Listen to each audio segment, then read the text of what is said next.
నమస్తే. తెలుగు రాజ్యంకి స్వాగతం. నేను మీ సంధ్య. ఫ్రీడమ్ ఆఫ్ స్పీచ్ దానికి సంబంధించి గత కొన్ని నెలలుగా అలాగే ఏపీలో అయితే ఏపీ, తెలంగాణ 2 రాష్ట్రాల్లో ఈ అంశానికి సంబంధించి యూట్యూబర్సా, పొలిటికల్ లీడర్సా, సామాన్యుడా ఎవరైనా సరే ఇష్టం వచ్చినట్టు మాట్లాడితే ఊరుకోము అంటూ జరుగుతున్న ఉదంతాలు కావచ్చు, అరెస్టులు కావచ్చు మనం చూస్తూనే ఉన్నాం. బట్ ఇప్పుడు ఈ మధ్య కాలంలో ఏపీలో గత 4-5 రోజులుగా ఈ అంశానికి సంబంధించి అంటే కేవీఆర్ తెలంగాణ జర్నలిస్ట్ కేవీఆర్ అరెస్ట్ దగ్గర నుంచి ఇప్పుడు నిన్న మొన్న అరెస్ట్ అయిన రావణ్ వరకు, ఎందుకంటే ఇప్పుడు నాన్ బెయిలబుల్గా అతన్ని దేశద్రోహం కింద ఇంకా నో బెయిల్ అనే విధంగా ఆయన్ని అరెస్ట్ చేయడం, ఇప్పుడు రిమాండ్కి పంపించడం మనం చూసాం. ఈ నేపథ్యంలో అసలు వైఎస్ఆర్సీపీకి దీనికి సంబంధమే లేదు, కానీ వైఎస్ఆర్సీపీ ఎంటర్ అయిన తర్వాత ఇది పొలిటికల్గా ఎలా టర్న్ తీసుకుందో మనం చూసాం. దీంతో పాటు మరి గతంలో పవన్ కళ్యాణ్ గారు చేసిన కామెంట్స్ ఉన్నాయి కదా, మరి దాని గురించి ఏం చేశారు, అతన్ని కోట్ చేస్తే ఉన్నాయి కదా ఈయన మాట్లాడింది అన్నది ఇంకొక వాదన తెర మీద తీసుకొస్తున్నారు. రావణ్ ఇష్యూ ఎక్కడ స్టార్ట్ అయింది, అసలు ఎటు వెళ్తోంది తెలుసుకునే ప్రయత్నం చేద్దాం. చరిత్రకారులు, సినీ రాజకీయ విశ్లేషకులు చిల్లగడ్డ శ్రీకాంత్ గారు మనతో ఉన్నారు. ఆయన మాటల్లో శ్రీకాంత్ గారు నమస్తే. నమస్కారం సంధ్య గారు. ఓవరాల్గా ముందు ప్రజెంట్ దేశద్రోహం కేసుతో అంటే ఆల్మోస్ట్ 30 స్టేషన్లలో కేసు నమోదయ్యాయి. అరెస్టు బెయిల్ ఇదంతా వద్దండి, నన్ను ఒకటే కేసుగా పరిగణించండి అనేసి అంటూ రావణ్ అప్పీల్ చేయడం చూస్తా. ఇప్పుడు సీన్ కట్ చేస్తే దేశద్రోహం కేసు కింద నాన్ బెయిలబుల్ గా అతన్ని అదుపులోకి తీసుకోవడం చూసాం. ఏం జరుగుతుంది వాస్తవంగా ఏంటంటే, దీనిని ఈ మధ్య కాలంలో వైకాపాకి సంబంధం లేకుండా 3 అంశాలు మాత్రం కూటమి ప్రభుత్వాన్ని ఆంధ్రప్రదేశ్లో ఇరుకుని పెడుతున్నటువంటి మాట వాస్తవం. ఒకటి, దళిత క్రైస్తవుల యొక్క వ్యతిరేకత నానాటికి పెరుగుతోంది. ఎందుకు పెరుగుతోందంటే, సాక్షాత్తు డిప్యూటీ స్పీకర్ రఘురామకృష్ణరాజు గారు దళితుల ఓట్లు మాకు అవసరం లేదు అనడం అనేది ఏ స్థాయికి వెళ్ళిపోయిందంటే, మాలా మాదిగా గిరిజన మైనారిటీ వర్గాలు పూర్తి స్థాయిలో కూటమికి దూరం అయిపోయేటటువంటి ఒక పరిస్థితి అయితే వాళ్ళకు వాళ్ళే కొని తెచ్చుకున్నారని అనుకోవచ్చు. సరే, దీన్ని కాసేపు పక్కన పెడితే ప్రొఫెసర్ నాగేశ్వరం మీద ఆయన చేసిన కామెంట్స్ మీద జరిగినటువంటి చర్చ కావచ్చు, ఆయన మీద కూడా కేసులు పెట్టినటువంటి వైనం కావచ్చు, ఆయనను అరెస్ట్ చేయాలనుకుంటే పవన్ కళ్యాణ్ గారు నేనే అరెస్ట్ చేయొద్దని చెప్పాను అని పవన్ కళ్యాణ్ గారు చెప్పడం కూడా ఏ స్థాయికి వెళ్ళిపోయిందంటే, మన సమాజంలో నాగేశ్వర గారి కామెంట్స్కి కావచ్చు, లేకపోతే నాగేశ్వర గారి వ్యవహార శైలికి కావచ్చు ఒకంత గౌరవం ఉంది, వాటి మీద విశ్వాసం ఉంది. అయితే వారు ఏ సందర్భంగా ఎందుకు ఏ విధమైన లేకపోతే ఆ విధమైన వ్యాఖ్యలు చేశారనే కోణంలో నుంచి చూడకుండా, లేకపోతే దానికి ప్రతివిమర్శ లాంటివి చేయకుండా ఏకంగా కేసులు ఫైల్ చేసేటటువంటి వరకు పరిస్థితి వెళ్ళిపోవడం అనేది ఒకంత, అది కూడా ఇరకాటంలో పడేసింది. ఆ తర్వాత మరీ విచిత్రంగా ఏంటంటే, దళిత క్రైస్తవుల అంశం ఏ స్థాయికి వెళ్ళిపోయిందంటే, ఇప్పుడు జడా శ్రవణ్ కుమార్ కావచ్చు, లేకపోతే పివి సునీల్ కుమార్, ఆయన ఐఏఎస్, ఈయన ఐపీఎస్ రిటైర్డ్లు, తర్వాత ఏమో విజయ్ కుమార్ గారు ఐఏఎస్, మీరు ఇంటర్వ్యూ చేశారు విజయ్ కుమార్ గారు, అట్లా అలాగే మాజీ లోక్సభ సభ్యులు అమలాపురం జీవి హర్ష్ కుమార్ గారు, ఇలా ఎవరి స్థాయిలో వాళ్ళు ఏంటంటే సభలు సమావేశాలు వీళ్ళు ఆంధ్రదేశం అంతా వీళ్ళు నిర్వహిస్తూ హోరెత్తిస్తున్నటువంటి వైనం మనకు కనిపిస్తుంది. ఫర్ యువర్ కైండ్ ఇన్ఫర్మేషన్, మనం రావణ్ అంశం మాట్లాడుకోబోయే ముందు ఇవి మాట్లాడుకొని పూర్వరంగం మనం రావణ్ గురించి మాట్లాడుకుందాం. For your kind information, constituency number 1 Ichchapuram నుంచి కాన్స్టిట్యున్సీ నెంబర్ 175 కుప్పం వరకు 175 నియోజకవర్గాలను ఒకసారి తీసుకుంటే తక్కువలో తక్కువ దళితుల ఓట్లు 40 నుంచి 50 వేలు ప్రతి నియోజకవర్గంలో ఉన్నాయి. 2,10,000, 2,20,000, 2,30,000, 240, 250 ఒక్కొక్క నియోజకవర్గంలో సామాజిక వర్గాల వారీగా ఓటర్లు ఉన్నారంటే ప్రతి నియోజకవర్గంలో 40 నుంచి 50 వేల మంది ఓటర్లు దళితులు కనిపిస్తారు మనకి. అంటే 20-25% ఓట్ షేరింగ్ దళితులవి. వీళ్ళల్లో దళిత క్రైస్తవులు ఉన్నారు. అట్లాగే ఏది నేను చెప్తున్నది గిరిజనులు కాకుండా, షెడ్యూల్ తెగలు కాకుండా కేవలం దళితులు, దళిత క్రైస్తవులు, అన్ని దళితులలో అన్ని శాఖలు కలిపితే 50 వేల మంది వస్తున్నారు. గిరిజనులు కాకుండా ముస్లిం మైనార్టీలు ప్రతి నియోజకవర్గంలో 10 నుంచి 20 వేల మంది ముస్లిం మైనార్టీలు కనిపిస్తున్నారు. షెడ్యూల్ తెగలు గిరిజనులు 10,000 మంది, తక్కువలో తక్కువ 10,000 మంది కనిపిస్తారు. మీరు మళ్ళీ ఏజెన్సీ నియోజకవర్గాలకు వెళ్ళేటప్పటికి చాలా ఎక్కువ కనిపిస్తారు. కాసేపు పక్కన పెడితే మామూలు ఒక నియోజకవర్గంలో 10,000 కనిపిస్తారు. వీళ్ళందరి మనోభావాలు కూడా దెబ్బతిన్నాయన్న విషయం మనం అర్థం చేసుకోవాలి ఇక్కడ. సరే, దీనిని కాసేపు పక్కన పెడితే రావణ అంశం వచ్చేటప్పటికి ఏమైందంటే, ఇప్పుడు భావ ప్రకటన స్వేచ్ఛ లేకపోతే పత్రికా స్వేచ్ఛ అనేటటువంటివి కూడా మీకు ఒక పరిధికి, ఒక పరిమితికి ఖచ్చితంగా లోబడి ఉంటాయి. అవును. ఇక్కడ మరీ ముఖ్యంగా చాలా పాతకాలంలోకో గతంలోకో వెళ్ళిపోతున్నాను అని అనుకోకపోతే సాక్షాత్తు కాంగ్రెస్ పార్టీ నడిపినటువంటి పత్రిక జవహర్లాల్ నెహ్రూ గారు ప్రధానమంత్రిగా ఉన్న సమయంలో నేషనల్ హెరాల్డ్. నేషనల్ హెరాల్డ్లో చీఫ్ ఎడిటర్ ఎవరు అంటే మన తెలుగువాడైనటువంటి ఎంసీ అంటే మానికొండ చలపతిరావు గారు. మానికొండ చలపతిరావు గారు ఎడిటోరియల్ ఏమి రాశారు, అసలు ఈ రోజు ఏమి హెచ్చరిక చేశారని చెప్పేసి నెహ్రూ గారు కాలకృత్యాలు తీర్చుకుంటూ పత్రిక చదివి ఆయన వెలుపలికి వచ్చి ఆయన సిద్ధమైపోయి వెలుపలికి వచ్చిన తర్వాత ఐఎన్పిఆర్ వాళ్ళు ఫస్ట్ ఇంటెలిజెన్స్ వాళ్ళు మాట్లాడతారు. ఇంటెలిజెన్స్ మాట్లాడిన తర్వాత ఐఎన్పిఆర్ వాళ్ళు వచ్చి ఆయనకి నివేదిక ఇస్తారు. ఏ రోజు నివేదిక ఆ రోజు తెలియజేయాలి. వచ్చి ఎంసీ గారు ఇవాళ ఎక్కువగా ఘాటుగా వ్యాఖ్యానించినట్టున్నారు అని ఐఎన్పిఆర్ నెహ్రూ గారికి విన్నవించింది అనుకోండి. నెహ్రూ గారు ఏమనేవారంటే మన పని మనం చేస్తున్నాము, ఆయన పని ఆయన చేస్తున్నారు అనేవారు. ఎంసీ గారు ఏంటి ఇలా రాశారు, మనం కాంగ్రెస్ పార్టీ మన విరాళాలతో మన వనరులతో నడుస్తున్నటువంటి పత్రిక కదా అని ఎంసీ గారిని ఈయన కోపగించుకోవడమో కన్నెర్ర చేయటమో ఆయనని అక్కడికి పంపించాలి ఇక్కడికి పంపించాలి అని అనుకోవటం నెహ్రూ గారు చేసేవారు కాదనమాట. మనల్ని ఆయన హెచ్చరించారు, విమర్శ చేశారు. మనం ఎట్లా ఉండాలి, ఈరోజు భారతదేశాన్ని ఏ విధంగా పరిపాలించాలి, ఏం తప్పు చేసాం నిన్న అని హెచ్చరించారు. అంటే ఇది ఒకప్పుడు జర్నలిస్టుల స్థాయి, పరస్పర గౌరవాలు, పరస్పర మర్యాదలు. మీకు ఇక్కడ ఒక జర్నలిస్ట్ గురించి ఇక్కడ గుర్తు చేయాలి. ఆయన ఎల్లో జర్నలిస్టా లేకపోతే జర్నలిస్టు కాదు జర్నలిస్టా అన్నది కాసేపు పక్కన పెడితే, కమెండో అనే పత్రిక నడిపినటువంటి వినుకొండ నాగరాజు గారు, ఊబిలో దున్నా ఇలాంటి గొప్ప నవలలు రాసినటువంటి వ్యక్తి. ఓకే. ఈ కమెండో పత్రిక ఏంటంటే, మీకు కమెండో ఎప్పుడు వస్తుంది అని ఎదురు చూసినటువంటి వాళ్ళల్లో నాకు 7, 8, 9 సంవత్సరాల వయస్సులో కమెండో పత్రిక నేను చదివానంటే మీరు ఊహించగలరా? వినుకొండ నాగరాజు గారు కమెండో పత్రిక ఎప్పుడు వస్తుంది? అదే సమయంలో పింగళి దశరథరామ్ గారు ఎన్కౌంటర్ పత్రిక వస్తుండేది. అదే సమయంలో ఆదివారం అని చెప్పి ఆదివారం ఒక పత్రిక వస్తుండేది ప్రతి వారం. ఇవి రాజకీయాలకు సంబంధించి ఎన్నో తెర వెనుక కథనాల్ని సంగతుల్ని విడమర్చి విశదీకరించి తెలియజేసేటటువంటి పత్రికలు. వీటిలో ఈ వినుకొండ నాగరాజు గారు ఒక 6-7 ముఖ్యమంత్రులతో దాదాపుగా 6-7 ముఖ్యమంత్రులు అంటే ముఖ్యమంత్రి తర్వాత ముఖ్యమంత్రి మారితే వాళ్లతో చాలా సన్నిహితంగా మెలిగినటువంటి వ్యక్తి వినుకొండ నాగరాజు గారు. ఇవాళ ముఖ్యమంత్రితో ప్రసంగించి ముఖ్యమంత్రితో చెన్నారెడ్డి గారితో ఆ విషయం మాట్లాడి ఈ విషయం మాట్లాడి పత్రికలో చెన్నారెడ్డి గారిని విమర్శించేవాడు. ఈయన విమర్శించిన తర్వాత చెన్నారెడ్డి గారు చూసుకుని ఎందుకు విమర్శించాడు వినుకొండ నాగరాజు, నన్ను ఏ సందర్భంగా విమర్శించాడు అని ఆలోచించుకొని, ఏమయ్యా ఏంటి మొన్న నా గురించి ఏదో రాశావు, అది ఎందుకు జరిగిందంటే అని చాలా స్నేహపూర్వకంగా మాట్లాడుకునేటటువంటి ఒక వాతావరణం ఒకనాడు ఉండేది. దశల వారీగా మనం ఆ తర్వాత ఏమైపోయామంటే కులాల వారీగా, ప్రాంతాల వారీగా, పార్టీల వారీగా మనం పత్రికలు, మీడియా అనేవి ఇవి ఎంతగా విభజించబడ్డాయో అంతగా విభజించబడిన తర్వాత ఈ విభజించు పాలించు అనేటటువంటి నేపథ్యంలో ఏమైపోయిందంటే మీరు ప్రశ్నిస్తున్నాననేటటువంటి మీరు ఏ స్థాయి వరకు వెళ్ళి ప్రశ్నించాలి, ఏ స్థాయి వరకు మీ టోన్ ఏదైతే ఉందో అది ఏ స్థాయిలో వినిపించాలి అన్నదానికి కూడా ఒక కొలమానం ఉంది, ఒక హద్దు ఉంది. ఆ హద్దు దాటి రావణ అనేవాడు మాట్లాడాడు. వ్యక్తిగత జీవితాల్లోకి వెళ్ళాడు, దూషణలలోకి వెళ్ళాడు, ద్వంద్వార్థాల్లోకి వెళ్ళాడు. ద్వంద్వార్థాల్లో నుంచి బూతుల్లోకి కూడా వెళ్ళిపోయినటువంటి వీడియోలు మనకి వాడు దర్శనమిస్తున్నాయి. ఇచ్చిన తర్వాత దీనిని ప్రతివిమర్శ ప్రతిదాడో చేయించేటటువంటి పని ఇటువంటి ఛానల్స్ని ఏర్పాటు చేసి పాలకపక్షం కావచ్చు, కూటమి కావచ్చు, మరొకరు కావచ్చు దీనిని ఎదుర్కోవచ్చు.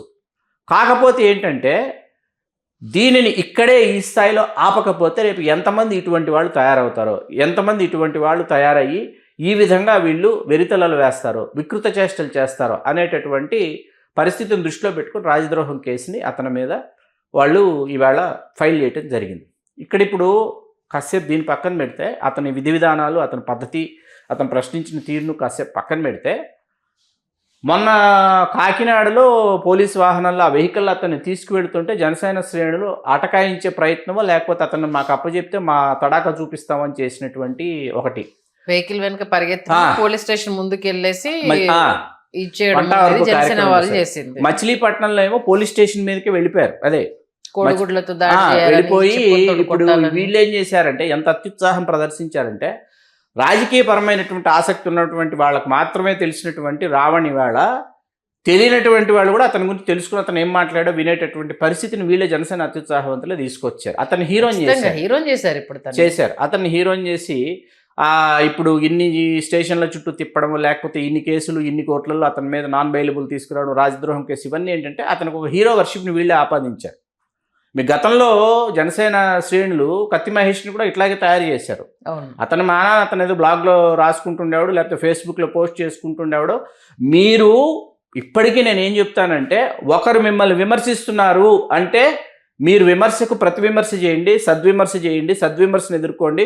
కువిమర్శలు ఎవరైనా చేస్తే మీరు సమాధానం మీ స్థాయిలో, మీ శైలిలో, మీ శక్తిని చాటే విధంగా మీరు సమాధానం చెప్పాలి తప్ప, ఈవేళ అత్యవసర సమయంలో భారతదేశం ఎట్లా ఉందో, అంటే ఎమర్జెన్సీ సమయంలో 74, 75, 76, 70 ఈ సమయం ఒక సమయం ఉంది. ఆ పరిస్థితుల్లో భారతదేశం ఎట్లా ఉందో అటువంటి ఒక పరిస్థితిని ఈవేళ ఆంధ్రప్రదేశ్లో తలపించేటటువంటి పరిస్థితి ఈవేళ ఉంది. చంద్రబాబు నాయుడు గారు ఇట్లాంటివి అసలు ఆయన 4వ విజయవంతమైనటువంటి ముఖ్యమంత్రిగా ఆయన కొనసాగుతున్నారు. 2 సంవత్సరాల పాలన విజయవంతంగా పూర్తి చేశారు. ఒకవైపు అమరావతిలో అభివృద్ధి ఒకవైపు పరుగులు పెడుతుంది, అక్కడ అవసరమైనటువంటి నిర్మాణాలు రూపొందుతున్నాయి. ఆయన ఏంటంటే నిర్మాణం జరుగుతుండగా వీటన్నిటి మీద పూర్తి స్థాయిలో ఆయన దృష్టి పెడితే ఏమిటంటే, ఈ రాజకీయాలను ఎదుర్కొనేటటువంటి దృష్టి ఆయన పెడితే ఏంటంటే అక్కడ జరిగేటటువంటి అభివృద్ధి ఆగిపోతుందని చెప్పి ఆయన తన మానాన తను అభివృద్ధి కార్యక్రమాల మీద ఆయన దృష్టి పెట్టాడు. కాకపోతే దీన్ని ఎదుర్కోవాలి, ఏ విధంగా ఎదుర్కోవాలి, ఎందుకు ఎదుర్కోవాలి, ఎప్పుడు ఎదుర్కోవాలి. రఘురామకృష్ణరాజు గారు చేసిన వ్యాఖ్యలు మామూలు వ్యాఖ్యలు కాదు, వాటికి నష్ట నివారణ చర్యలు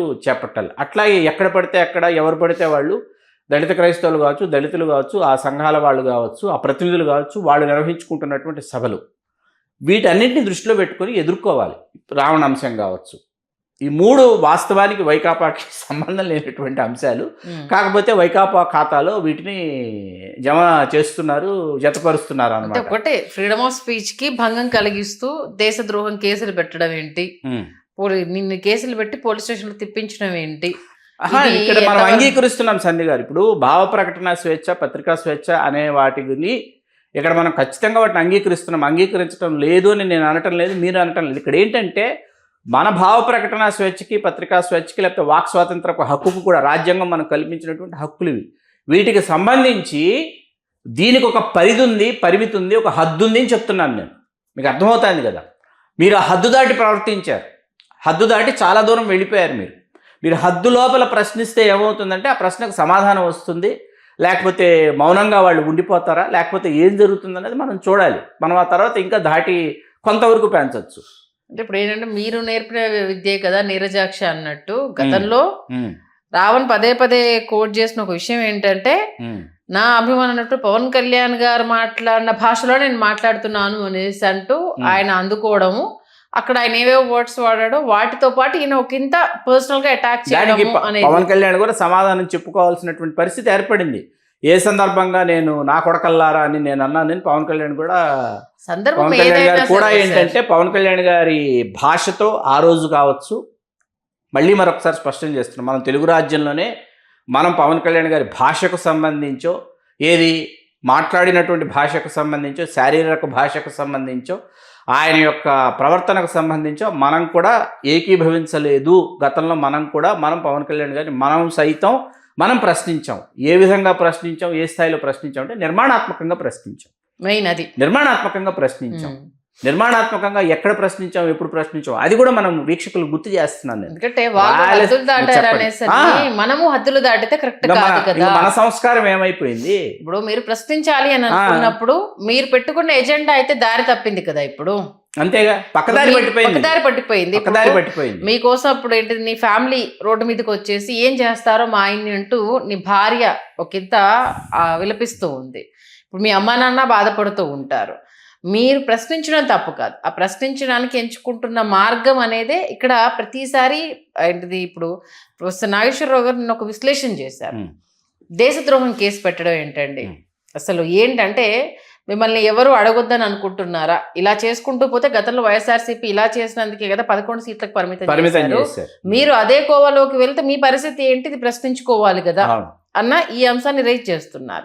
ఇక్కడ నాకు అర్థం కాని విషయం ఏంటంటే, మీకు ఏ సంఘటన జరిగినా ప్రొఫెసర్ నాగేశ్వర గారి అంశం కావచ్చు, లేకపోతే తెలంగాణ జర్నలిస్ట్ కేవీఆర్ కావచ్చు, రావణ్ కావచ్చు, దళిత క్రైస్తవ సంఘాలు కావచ్చు, మీకు వెంటనే మీకు ముందుకు వస్తున్నది జనసేన శ్రేణులు ముందుకు వస్తున్నాయి. మీకు వాళ్ళ అధినేతను కదా అనింది.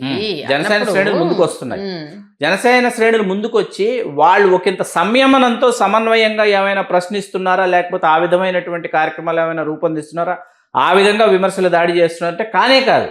వీళ్ళు కూడా ఏంటంటే కట్టు అదే తప్పి కోవలోకి వెళ్తున్నారు. అదుపు తప్పి వీళ్ళు కూడా అదే కోవలోకి వెళ్ళిపోతున్నారు అనమాట. వెళ్ళిపోయినప్పుడు ఏమైపోతుందంటే దొందే అనేటటువంటి అభిప్రాయం ప్రజలకు ఏర్పడతా ఉంది. ఖచ్చితంగా కదా. మనం గతంలో పవన్ కళ్యాణ్ గారిని మనం ప్రశ్నించింది, మనం నిర్మాణాత్మకంగా విమర్శించింది ఏంటంటే ఆయన రాయలసీమ జిల్లాలకు సంబంధించి ఆయన చేసినటువంటి విమర్శలు. అక్కడ కేవలం ఫ్యాక్షనిస్టులే ఉంటారు, అక్కడ కేవలం ఫ్యాక్షన్ రాజ్యమే నడుస్తుంది అనేటటువంటి వ్యాఖ్యలు ఆయన చేసినప్పుడు ఏంటంటే డాక్టర్ వైఎస్ రాజశేఖర రెడ్డి గారి కుమారుడు వైఎస్ జగన్మోహన్ రెడ్డి గారు ఫ్రమ్ రాయలసీమ అయితే నారా చంద్రబాబు నాయుడు గారు, నారా లోకేష్ గారు ఆల్సో ఫ్రమ్ రాయలసీమ.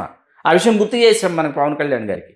అట్లాగే రాయలసీమ అంటే కేవలం 72 పాలెగాళ్ల వ్యవస్థలో 72 మంది పాలెగాళ్ల వ్యవస్థలో ఫ్యాక్షన్ మూలాలు ఉన్నాయి, ఫ్యాక్షన్ మూలాలు లేవని చెప్పట్లా. ఇవాళ ఫ్యాక్షన్ అక్కడ కరాళ నృత్యం చేస్తుందా, ఫ్యాక్షనిస్టులు ఇవాళ అక్కడ రాజ్యం చేస్తున్నా అంటే సాధారణమైనటువంటి పౌరులు, సామాన్యులు, దిగువ మధ్య తరగతికి చెందిన వాళ్ళు, వెనుకబడిన తరగతులకు చెందిన వాళ్ళందరూ ఇవాళ అక్కడ ప్రజాప్రతినిధులుగా ముందుకు వచ్చినటువంటి పరిస్థితి ఇవాళ ఉంది. లేదనటం లేదు, గతంలో ఉంది, ఫ్యాక్షన్ లేదనటం లేదు. కానీ ఒక తాళ్లపాక అన్నమాచార్యులు, ఒక వీరబ్రహ్మేంద్ర స్వామి, ఒక యోగి వేమన, భక్తపోతన ఇట్లాంటి వాళ్ళందరూ కూడా ఆ ప్రాంతం నుంచే వచ్చారు. ఒక జాతీయ గీతం అక్కడే, మన భారతదేశానికి జాతీయ గీతం కూడా మా మదనపల్లి మా బిసెంట్ థియోసాఫికల్ కళాశాలలో అనీ బిసెంట్ గారి ఆహ్వానం మేరకు రవీంద్రనాథ్ ఠాగూర్ గారు ఆయన శాంతినికేతన్ నుంచి వచ్చి అక్కడ ఉండి ఆయన విరచించిందే జాతీయ గీతం. ఇట్లా కొన్ని వందలు మాట్లాడుకోవచ్చు రాయలసీమ గురించి మాట్లాడుకోవాలంటే. ఆధ్యాత్మిక క్షేత్రాలు కావచ్చు, దివ్యక్షేత్రాలు కావచ్చు, పుణ్యక్షేత్రాలు కావచ్చు, అన్నీ రాయలసీమలో ఉన్నాయి. వాటి గురించి మాట్లాడకుండా కేవలం ఫ్యాక్షన్ గురించి ఆ ప్రాంతాన్ని ఆయన ఎద్దేవా చేసినటువంటి తీరు పవన్ కళ్యాణ్ గారు. దానిని మనం నిర్మాణాత్మకంగా విమర్శించాం. విమర్శ నిర్మాణాత్మకంగా ఉండాలి. దీనికి సంబంధించి కూటమి నుంచి వస్తున్నది ఏంటంటే డోర్ డెలివరీ చేసిన ఎమ్మెల్సీ అనంతబాబు విషయంలో మీరేం యాక్షన్ తీసుకున్నారు? అట్లీస్ట్ ఎమ్మెల్సీ పదవి నుంచి సస్పెండ్ చేయలేదు అనేది ఒకటి. మాస్క్ అడిగిన డాక్టర్ సుధాకర్ని మీరు ఏం చేశారు? ఒక మహిళ అక్కడ ఏదో బాగాలేదు అనేసి అని మన సోషల్ మీడియాలో ఒక పోస్ట్ పెడతా ఆవిడని ఏ విధంగా మీరు టార్చర్ పెట్టారు? ఇవన్నీ మర్చిపోయి ఇప్పుడు రావణ మీద చేస్తున్న వాటి కోసం మీరంతా చేస్తున్న రార్థాంతం ఏంటి అంటూ గతాన్ని తోడుకొని ముందరేసుకుంటున్నారు. అవును.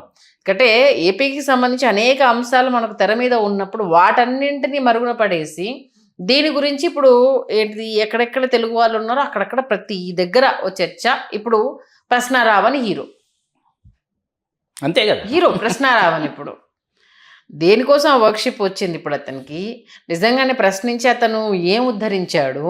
ఆ ప్రశ్నించినప్పుడు ఆయన వెనక నిలబడ్డ వాళ్ళు ఆయన ప్రశ్నించే విధానంలో నిజంగానే ఏ సమాధానం దొరికింది? వీటన్నిటికీ ఎక్కడే ఆన్సర్ లేదు. ఇప్పుడు ప్రొఫెసర్ నాగేశ్వరరావు గారు మాట్లాడారు అని అంటే ఆయన మీద అనుచితంగా వాళ్ళు కేసులు పెట్టాలనుకున్నారు. ఎందుకంటే సోర్స్ అనేది ఎవరికి ఎక్కడి నుంచి వస్తుందో తెలియని విషయం. అది ఏమైపోయింది ఏంటనేది పక్కన పెడితే ఆ కేసు అనేది ఆయన ఎదుర్కోలేకనా, లేకపోతే అక్కడ అనవసరంగా అబాస్పాలు అవుతాం అనుకున్నారా? తప్పుకున్నారు. అందులో ఏంటి, నాగేశ్వరరావు గారు ఎప్పుడు గీటు దాటి మాట్లాడలేదు కాబట్టి ఆయనకు ఆ సపోర్ట్ పెరిగింది. అక్కడ అందరూ ప్రజల వైపు నుంచి మద్దతు వచ్చింది. ఎందుకు? ఆయన ఎప్పుడు ఒక విశ్లేషణాత్మక ధోరణిలో ఉంటారు. ఎవరిని పరుష పదజాలంతో, ఎక్కడ అబ్యూజ్డ్ లాంగ్వేజ్ కావచ్చు, ఒకరిని రెచ్చగొట్టే విధంగా కావచ్చు, ఆయన ఎప్పుడూ మాట్లాడలేదు. ఎందుకంటే ఆయనకు ఎలా మాట్లాడితే అది జనాల్లోకి వెళ్తుందన్న ఆ లైన్ తెలుసు కాబట్టి.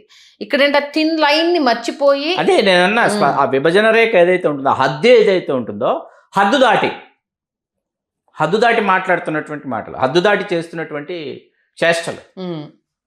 చూద్దాం ఇప్పుడు ఈ అంశం ఎక్కడికి వెళ్తుందనే. 14 రోజులైతే రిమాండ్ విధించారు దేశద్రోహం కేసు కాబట్టి. నాకు తెలిసి రావణ్ స్టోరీ ఇప్పుడు అది ఏ మలుపు తిరుగుతుంది, దీనికి సంబంధించి ఏ పార్టీలు ఎలా దీన్ని వాడుకుంటాయి, ఏ రకంగా రచ్చ చేస్తాయి అనేది రాజకీయం చేస్తాయి.